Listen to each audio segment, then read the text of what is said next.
Yes, aujourd'hui j'accueille Julie qui nous vient du Sénégal.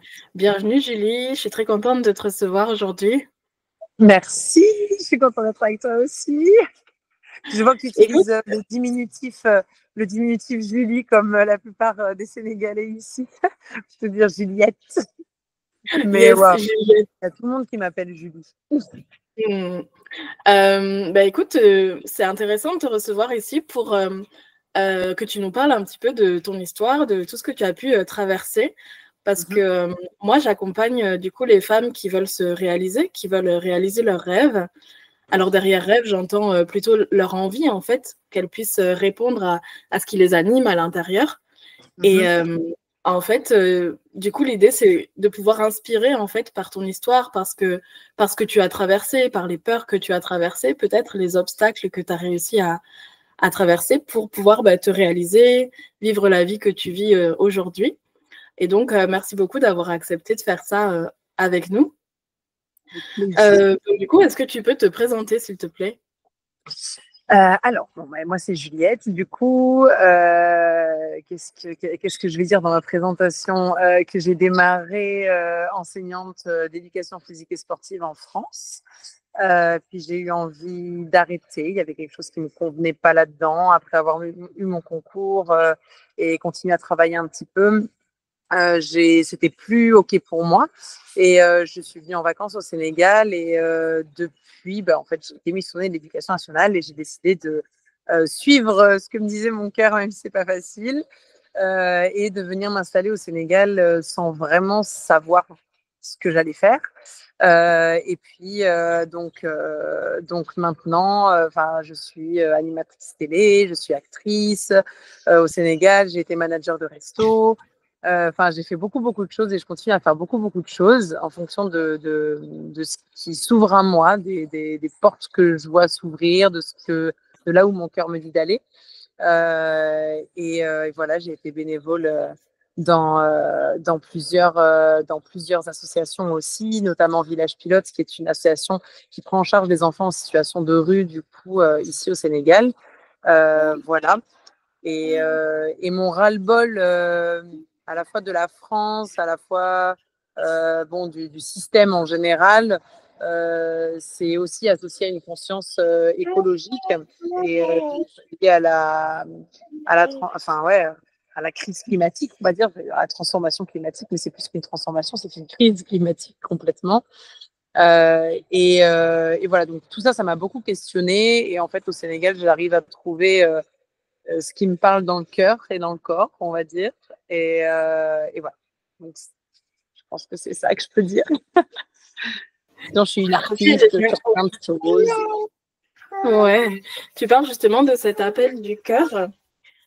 Cet appel du cœur que tu as suivi, même si c'était pas facile. Du coup, est-ce que tu peux nous décrire un petit peu comment c'est dans ton corps quand tu as quelque chose voilà, qui t'appelle, quelque chose que tu ressens, comment ça se décrit en fait en toi?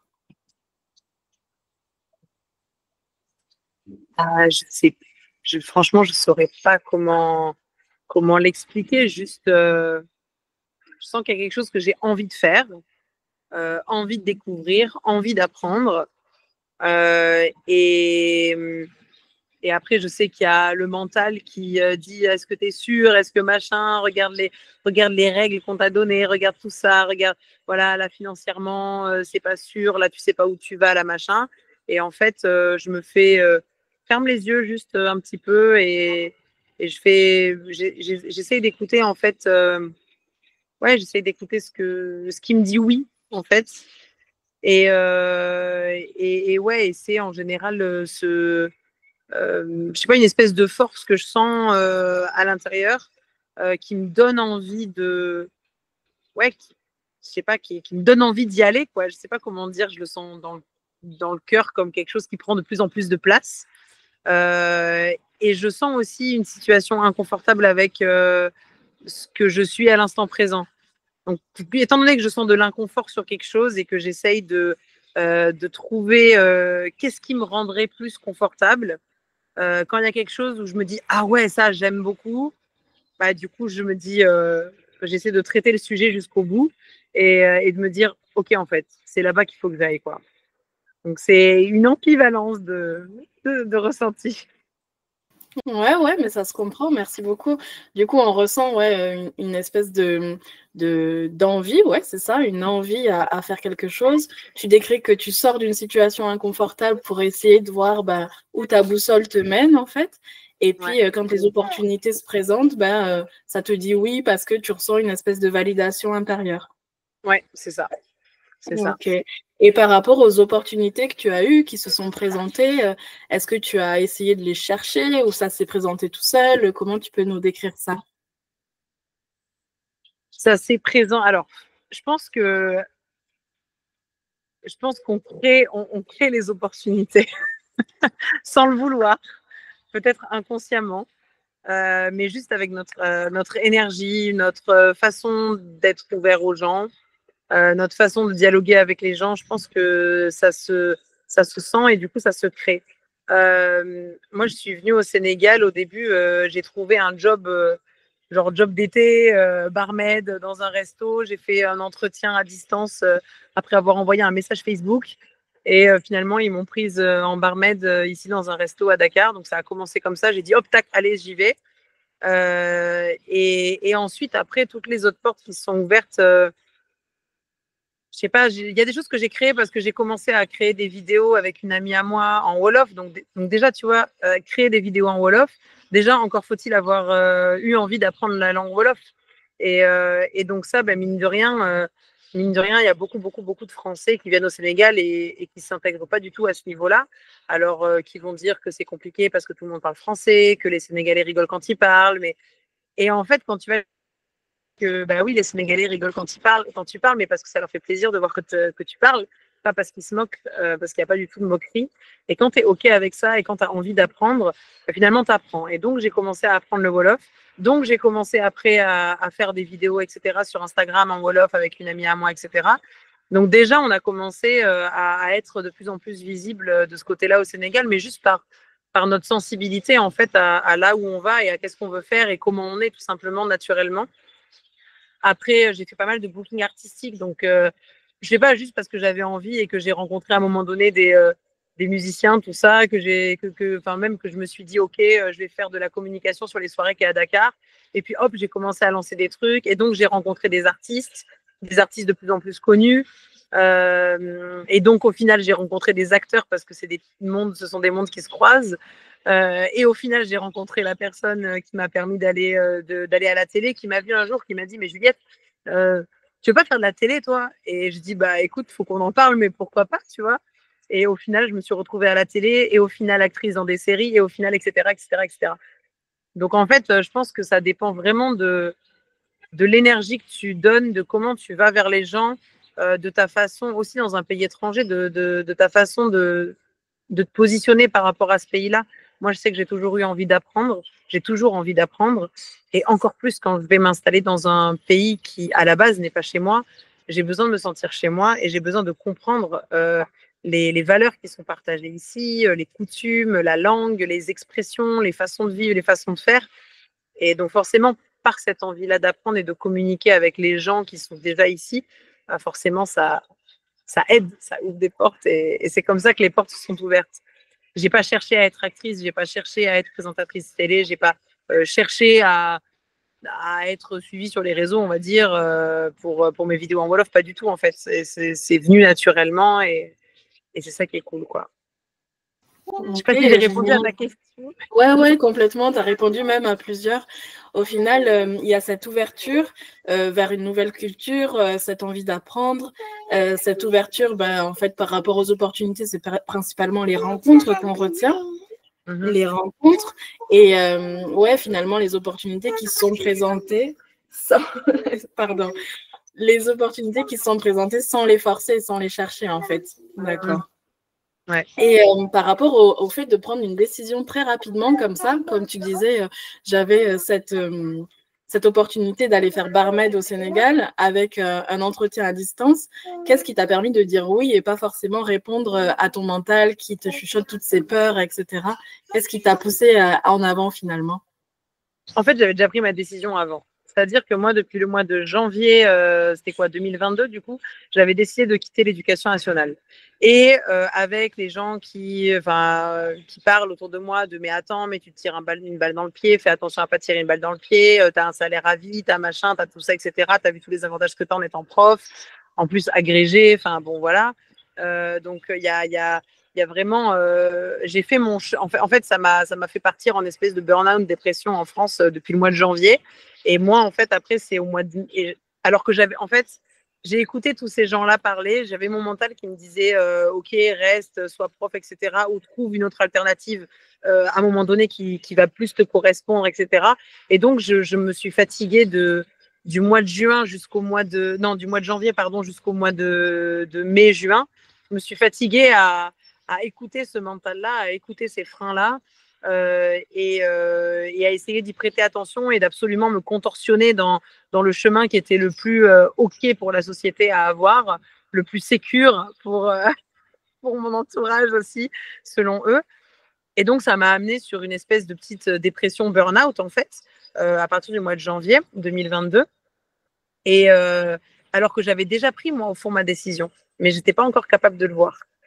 Et donc, j'ai fait mon petit chemin psychologique, etc., de janvier jusqu'au mois de mai. Au mois de mai, je suis venue 15 jours en vacances au Sénégal. Et quand je suis arrivée ici, j'ai dit, mais j'ai pas envie de repartir. Et quand je suis rentrée, donc début juin, entre début juin et mi-juin, j'ai envoyé ma lettre de démission à l'Éducation nationale.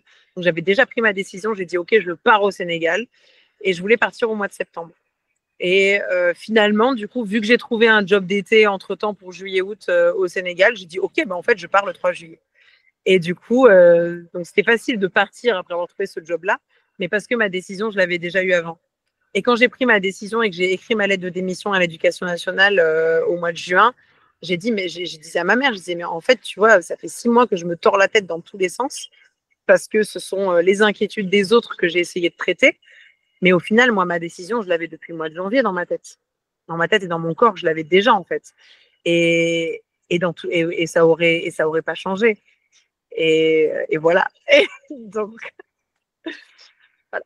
Faut se faire confiance, je pense. Ouais, clairement. Ben, c'est justement ce à quoi j'aide les femmes que j'accompagne, c'est justement de se recentrer, de s'écouter, de se faire confiance et justement de se libérer un petit peu de toutes les barrières qu'elles peuvent se mettre elles-mêmes en se disant je peux pas, je suis pas ça. En fait, à se trouver en quelque sorte des excuses et puis aussi à se libérer des injonctions, des croyances et des émotions des autres parce que bien souvent, tout ce qui traîne dans notre tête, c'est des choses qui nous appartiennent pas. Donc, merci beaucoup pour ton témoignage, c'est très précieux. Et du coup, je vais pas te retenir plus longtemps, mais peut-être tes prochains projets, les choses que tu vois pour l'avenir, que tu as envie de réaliser. Alors, j'ai beaucoup de choses. Il y en a beaucoup que je peux pas partager. Il y en a beaucoup que je peux pas partager. Enfin, ici en tout cas. Mais il y a des projets niveau acting, il y a des projets niveau émission, il y a des projets niveau livre, il y a plein de choses comme ça au niveau, on va dire, médias dans lesquels je suis actuellement. Et j'ai aussi un projet d'éco-village, ça je peux en parler, un projet d'éco-lodge, éco-village au Sénégal. Alors ça, c'était mon projet de base. Et puis finalement, avec la télé, l'acting, tout ça, etc., ça s'est un petit peu rebousculé, retransformé. Je suis en train de chercher d'autres façons de le mettre en œuvre. Mais l'idée, à la base, c'était vraiment un éco-village qui va pouvoir faire résidence artistique, croisement culturel, que ce soit de la danse, de la musique, du théâtre, du cinéma, peu importe. Vraiment croisement artistique. Et le but, c'est d'avoir un écolieu autonome, en fait, complètement autonome. Toujours dans cette question, enfin, autonome, durable, écologique, et toujours dans cette question que, surtout en plus avec tout ce qui se passe maintenant, mais ça c'était déjà le cas il y a 3-4 ans, avec tout ce qui se passe actuellement. En gros, moi, c'est vraiment l'idée de si le monde s'écroule, comment je fais pour vivre et comment je fais pour éduquer mes enfants et comment je fais pour avoir accès aux soins. Et en fait, quand je suis venue au Sénégal, il y a vraiment cette énergie-là des gens qui font les choses ensemble. Et je trouve qu'il ne faut vraiment pas qu'ils perdent ça. Parce que pour moi, c'est ce lien social-là qui nous sauvera en tant qu'être humain, j'ai envie de dire. Et donc, quand je suis venue ici, j'ai eu envie de faire mon écolieu ici, en collaboration avec les gens des villages autour desquels je vais décider de poser ma petite maison. Et du coup, de pouvoir avoir accès à des soins, mais du coup, pour toute la population, avoir accès à un autre enseignement ou un enseignement voilà, enrichi, etc. Par plusieurs côtés, où vraiment on fait les choses ensemble pour toute la population aussi, avoir accès à l'eau potable pour toute la population, parce qu'il y a plein de zones où il n'y a pas l'eau potable, avoir accès à l'électricité gratuitement, pouvoir construire des maisons anti-chaleur et tout ça, en fait, pour mon écolieu, oui, mais aussi avec les villages autour, quoi. Et donc, j'ai ce truc-là qui est en tête quelque part. C'est vraiment ça que je veux. Enfin, c'est dans ce cadre-là que je veux vivre plus tard, que je veux mettre mes enfants, que je veux. Voilà, c'est vraiment ça que je veux pouvoir créer. Et du coup, bah, si je peux utiliser la télévision à ces fins-là, à des fins de développement local, etc., plutôt qu'à des fins de enrichir les poches d'un privé, bah, tant mieux. Si je peux utiliser ma notoriété qui est certes petite, mais qui grandit de plus en plus à cette fin-là aussi, bah, tant mieux. Si tout ce que je suis en train de faire maintenant, ça peut juste nourrir ça et le rendre possible, tant mieux. Voilà. Let's go. Alors, on t'encourage à le faire et à poursuivre ce chemin qui s'ouvre grand devant toi. Et du coup, une dernière chose, peut-être une phrase qui te soutient, une philosophie de vie, quelque chose que tu as envie de dire, voilà, un message que tu as envie de diffuser. Quelle serait la phrase que tu choisirais? Alors, j'y ai pas réfléchi, mais là, ce qui me vient tout de suite, c'est, enfin, là, spontanément, quand tu parles, ce qui me vient, c'est écouter la petite lumière de vos rêves qui est dans votre cœur quelque part cachée. Et c'est celle-là qu'il faut suivre, parce que si tu n'es pas capable d'écouter ton cœur, en général, je pense que tu ne prends pas le bon chemin.